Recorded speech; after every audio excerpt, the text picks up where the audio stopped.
नमस्कार साथियों, तो फिर से एक नई वीडियो में आपका स्वागत है। और आज हम आपको पढ़ाने वाले हैं क्लास 10 सोशल साइंस के महत्वपूर्ण ऑब्जेक्टिव क्वेश्चन, जो कि आपकी परीक्षाओं में हर साल पूछे जाते हैं। आप जानते हैं कि आपसे 20 नंबर में ऑब्जेक्टिव क्वेश्चन पूछे जाते हैं।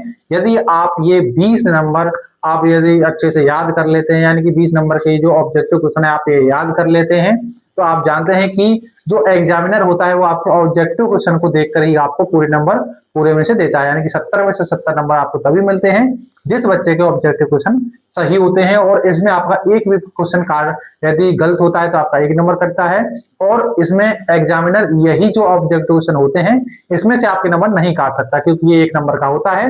इसीलिए एग्जामिनर आपका इसमें से एक भी नंबर नहीं काट सकता है। तो आइए बिना देरी के वीडियो को स्टार्ट करते हैं। तो स्टार्टिंग करते हैं पहले चैप्टर से ही। और पहले चैप्टर में से आपके थोड़े बहुत ही प्रश्न रखे गए, यानी कि पूरी जो सोशल साइंस की जो आपकी बुक्स हैं, जैसे कि आपकी हिस्ट्री रहा, ज्योग्राफी रहा, इकोनॉमिक्स रहा और आपका सिविक्स रहा, यानी कि नागरिक शास्त्र। आपके इन चारों के जो इसमें मिक्स बेस्ड क्वेश्चन है जो कि आपको आज हम कराने वाले हैं। तो आपका सबसे पहला प्रश्न है कि फ्रांस की क्रांति कब हुई थी। तो फ्रांस की क्रांति आप जानते हैं कि 1789 में हुई थी। कहाँ कब हुई थी? 1789 ईस्वी में हुई थी। ये प्रश्न आपसे हर साल पूछा ही जाता है, ये आपको याद रखना है।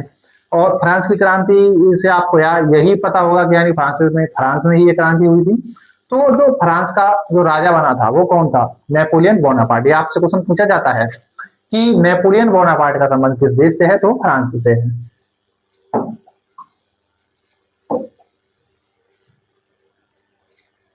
ये लो आपका प्रश्न आ भी गया कि नेपोलियन का संबंध किस देश से था। तो नेपोलियन का संबंध फ्रांस से है।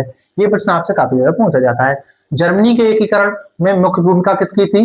बिस्मार्क की थी, ये आपसे पूछा जाता है।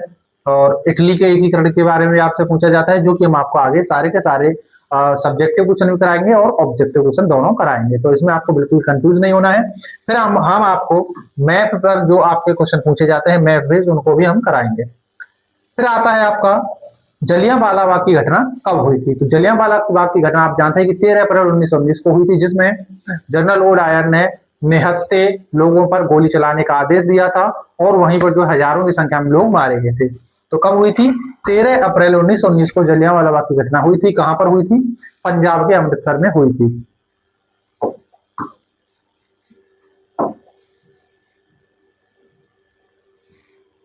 अब हमारा जो अगला प्रश्न है कि भारत में कितने केंद्र शासित प्रदेश हैं। तो आप जानते हैं कि भारत में वर्तमान में 8 केंद्र शासित प्रदेश हैं।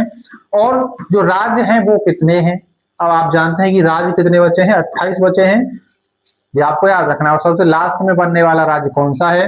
तो वो था 2 जून। 2 जून को बनने वाला राज्य कौन सा था? 2 जून आपका बना था 2 जून 2014 को। कौन सा बना था? तो वो बना था आपका तेलंगाना। कौन सा? तेलंगाना। तेलंगाना राज्य जो है आपका 2 जून 2014 को भारत का 29वां राज्य बना था। हालांकि अब जो है अब ये भारत में जो 28 राज्य ही बचे हैं, आपको याद रखना है। और हम केंद्र शासित प्रदेश को इंग्लिश में क्या कहते हैं? यूटी, जिसे हम कहते हैं यूनियन टेरिटरी। अब हमारा जो अगला प्रश्न आता है कि वियना की संधि कब हुई थी? 1814 में, 1815 में, 1816 में या फिर 1817 में? तो इसमें हमारा राइट आंसर है ऑप्शन बी, 1815 में वियना की संधि हुई थी। यह प्रश्न आपसे काफी ज्यादा पूछा जाता है। अब आता है भारतीय राष्ट्रीय कांग्रेस की स्थापना कब हुई थी। तो भारतीय राष्ट्रीय कांग्रेस की स्थापना 1885 ईस्वी में हुई थी। कहां पर हुई थी? बंबई में हुई थी। और इसके अध्यक्ष कौन थे? ए.ओ. ह्यूम की अध्यक्षता में 1885 ईस्वी में भारतीय राष्ट्रीय कांग्रेस की स्थापना हुई थी।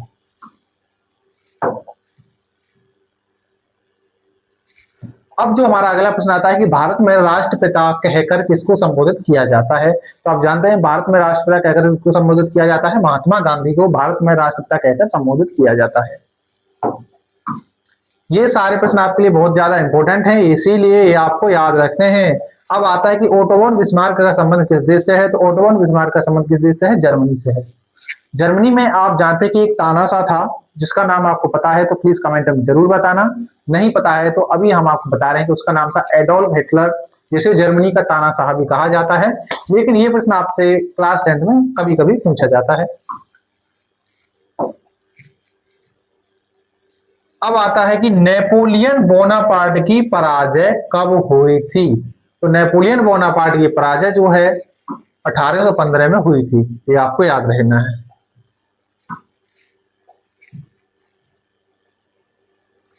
अब आता है स्वराज्य मेरा जन्मसिद्ध अधिकार है, मैं इसे लेकर रहूंगा, यह कथन किसका है या फिर यह नारा किसका है। तो यह नारा किसका है?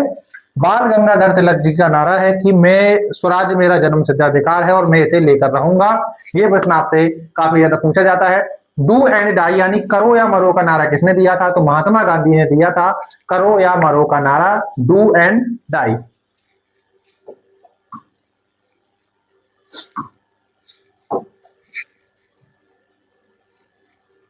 अब आता है भारत में मताधिकार की आयु क्या है, यानी कि भारत में जो वोट देने का अधिकार जो है वो किस उम्र के लोगों को है। तो वो है न्यूनतम आयु कितनी होती है?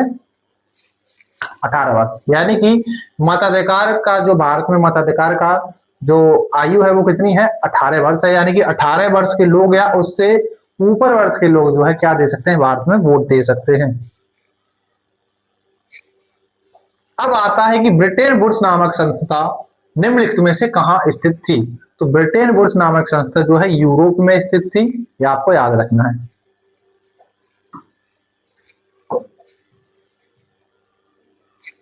अब आता है 1861 में एकीकृत इटली का सम्राट किसे घोषित किया गया था? एमुनियल द्वितीय को, मैजनी को, विलियम प्रथम को या फिर गैरीबाल्डी को। तो इसमें हमारा राइट आंसर है ऑप्शन ए, एमुनियल द्वितीय को इटली का सम्राट घोषित किया गया था।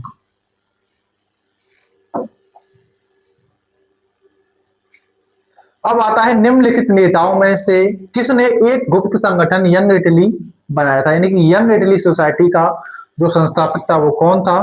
तो आप जानते हैं कि यंग इटली सोसाइटी का संस्थापक कौन था? गैरीबाल्डी। तो गैरीबाल्डी ने जो है यंग इटली सोसाइटी की स्थापना की थी।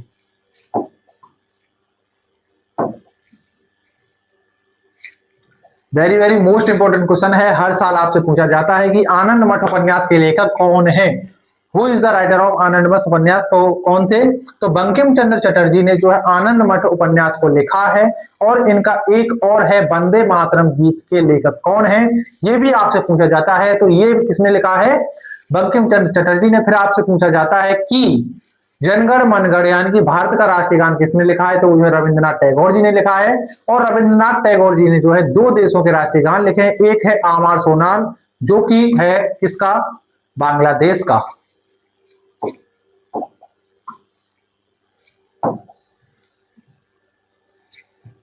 अब हमारा जो अगला प्रश्न आता है कि विश्व व्यापार संगठन की स्थापना किस वर्ष हुई थी?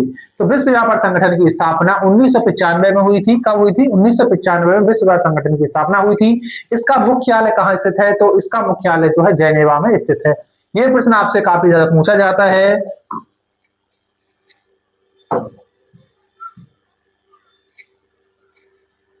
अब जो हमारा अगला प्रश्न है कि ज्योतिबा फुले ने कौन सी पुस्तक लिखी थी? गुलामगिरी, स्त्री धर्म, आमार जीवन या कथा सागर। तो इसमें हमारा राइट आंसर है ऑप्शन ए, गुलामगिरी पुस्तक को जो है ज्योतिबा फुले के द्वारा लिखा गया था।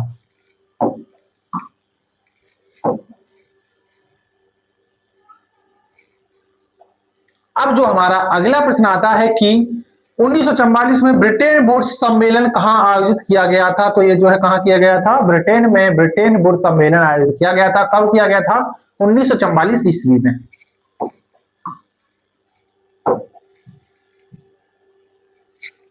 अब आता है कि अफ्रीका में रिंडरपेस्ट क्या था? एक फूल था, एक जानवर था, एक बीमारी थी या फिर एक स्थान था। तो इसमें हमारा राइट आंसर है ऑप्शन सी, एक बीमारी थी जो कि ज्यादातर जानवरों में होती है। तो रिंडरपेस्ट जो बीमारी होती है वो जानवरों में होती है और ये कहां पर फैली थी? अफ्रीका में फैली थी।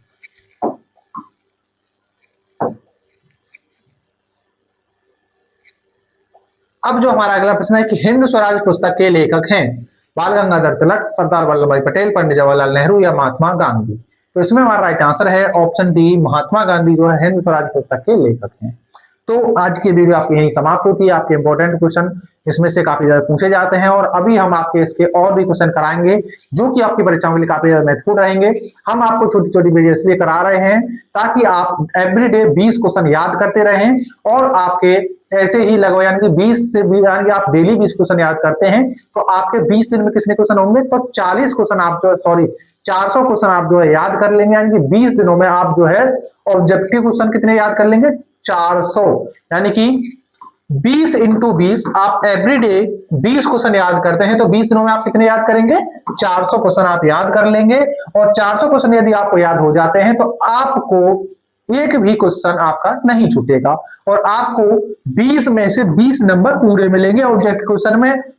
और यदि आप 20 में से 20 नंबर पा लेते हैं तो आपको जो है एग्जामिनर बहुत ज्यादा अच्छे नंबर देगा, क्योंकि वो कहेगा कि बच्चा काफी ज्यादा होशियार है, पढ़ने में अच्छा है, इसीलिए इसने 20 के 20 ऑब्जेक्टिव क्वेश्चन सही किए हैं। तो इसीलिए आपको एवरीडे 20 ऑब्जेक्टिव क्वेश्चन याद करने हैं। इसीलिए हम आपको छोटी छोटी वीडियो कराएंगे ताकि आपकी तैयारी अच्छी से चलती रहे और बेहतर भी बनती रहे। तो मिलते हैं अगली वीडियो में, तब तक जय हिंद, वंदे मातरम। और प्लीज वीडियो को लाइक कर देना, अपने दोस्तों को जरूर शेयर करना और चैनल को सब्सक्राइब जरूर कर लेना। तो मिलते हैं अगली वीडियो में, तब तक के लिए जय हिंद, वंदे मातरम।